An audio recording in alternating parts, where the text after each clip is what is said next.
Hello, this is Igor Kristofovich and my scientific video blog. Today's topic is all about air pollution hazard, and right selection of air purifiers. Three essentials we need for our survival and well-being. This is a food, a water, and an air. How much food we consume daily? 1 to 2 kilograms. And we can live without food for several weeks. Water daily intake is about 1 to 2 or even 3 liters. We can survive without water for several days. Same time, we use about 15 to 20 kilograms of air and cannot live without it even for several minutes. We process our food. We don't drink water from a pond or a river. We purify it. These two essentials are becoming better in the course of civilization. But not the air. It becomes more polluted. The cruel reality is that we all, poor and rich, lucky and unfortunate, share the same air. The air we breathe contains an oxygen, nitrogen, water vapors and small amount of other gases. It also contains, or should I say is saturated with microscopic, invisible particles. Their size ranges from nanometers to micrometers. For the comparison, human hair thickness is about 50 micrometers. You can see different particles and aerosols like tobacco smoke, pollen, fly ash, bacteria and viruses, and so forth, you name it. Small particles on the left side easily penetrate to our lungs, alveoles, and pollute our body from inside. Ultrafine particles, shown in the right side, may travel even further. They can enter to our tissue or to be absorbed directly into our blood vessels, then to different organs, including our brain. We are very much concerned with our air quality and monitor it throughout the globe. The flags have different colors and are marked with different numbers. The smaller the number is, the better air quality. The United States territory is not uniformly painted. Along with single-digit marks, we see high numbers like over 50 or even over 100. European map is similar with higher number on the south and east of the continent. China, Japan, Korea and India are the areas with much higher numbers and of greater concern. What is this air quality index and why should we be concerned with it? Different countries define and calculate its value in different manners. In the United States, 5 major components are counted: ozone, particulate matter PM2.5 and PM10, and 3 gases: carbon monoxide, sulfur dioxide, and nitrogen dioxide. PM2.5 and PM10 are the particles smaller than 2.5 micrometers and 10 micrometers correspondingly. Air quality index below 50 is considered as good air. From 50 to 100, moderate, above 100, unhealthy, and so forth up to the hazardous level, which is common in some countries. For the impact to our lives and longevity, the current table is pretty eloquent. It is considered that military conflict and terrorism shorten average person life by about 22 days. Different diseases like tuberculosis, malaria, AIDS take several months. Drinking alcohol and smoking are responsible for 7 and about 19 months. But dirty air shortens our lives by about 2 years. If you want to live a long and happy life, you may stay away from military zones and avoid the areas where the diseases are common. You may quit smoking and decrease your alcohol consumption to the reasonable level. But you still breathe. Again, all of us, poor and rich, lucky and unfortunate, share the same air. What we can do about it? The cleanest air on the earth is in Antarctica. Even there, thousands of small particles are present in each cubic foot. You may move to Iceland with notoriously clean air, but Iceland is too small for all of us.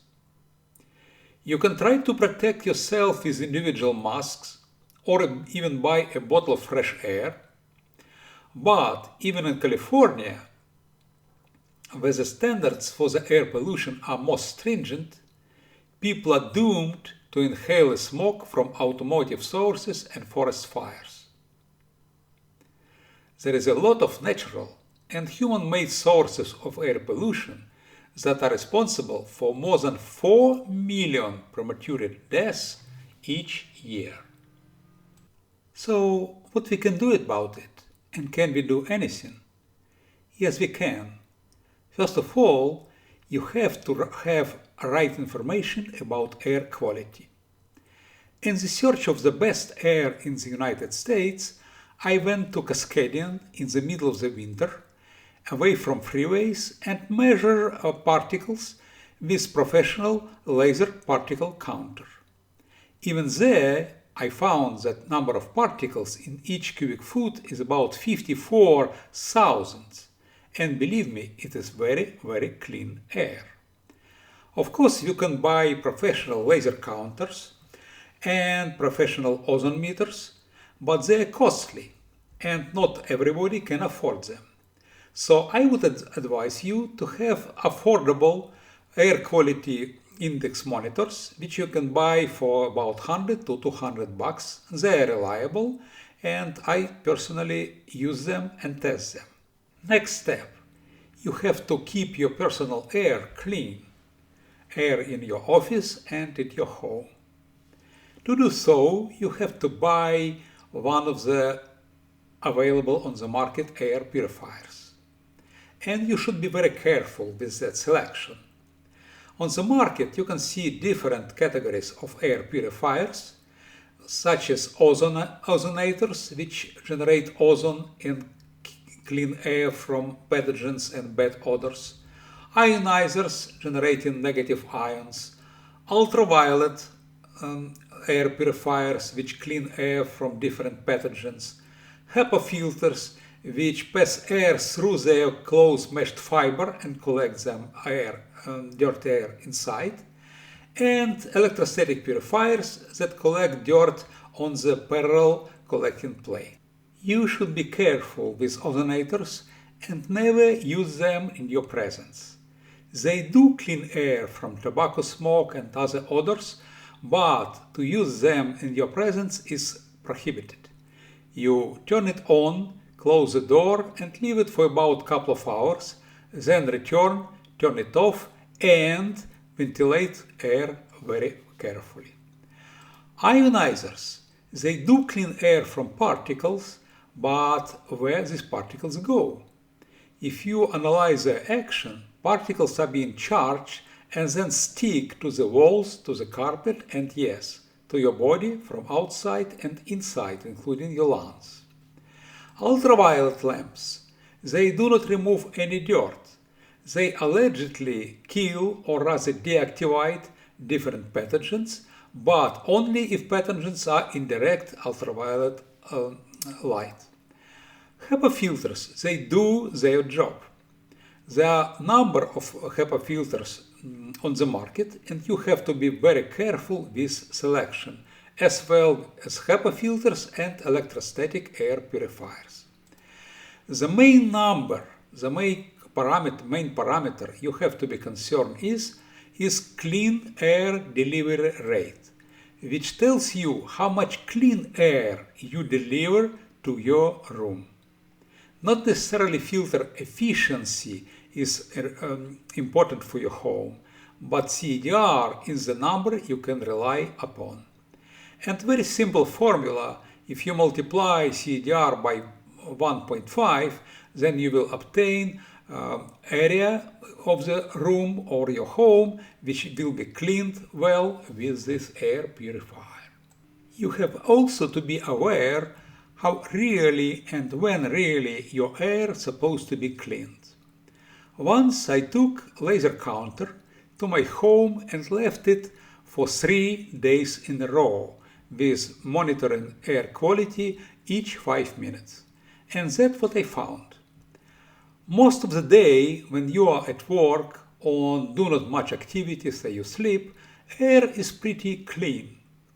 But when you do some activity, like you are playing or vacuum clean, or you see this highest number, about 5 million particles per cubic foot, it was of course New Year party. Then we were cooking some smoky food. It was also high number of particles. It tells you that you have to clean your air when you need it. Each morning I come to my office and see air quality index on my desk.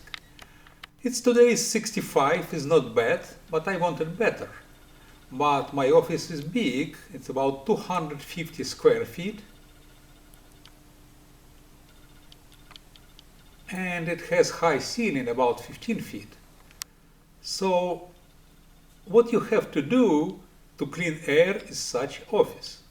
Fortunately, I have pretty good air purifier at my disposal.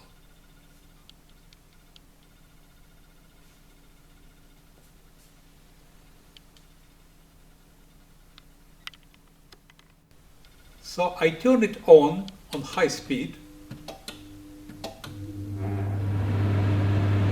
It is pretty noisy. So I'm going to the kitchen to make my morning coffee. In several minutes I return and see that air is really good quality. So I turn it to the low speed, and if I do not smoke or do other wild things, this low speed, almost whisper silent, will keep air on very high quality all the day. Thank you for visiting my website, and do not forget to subscribe to push these magical buttons.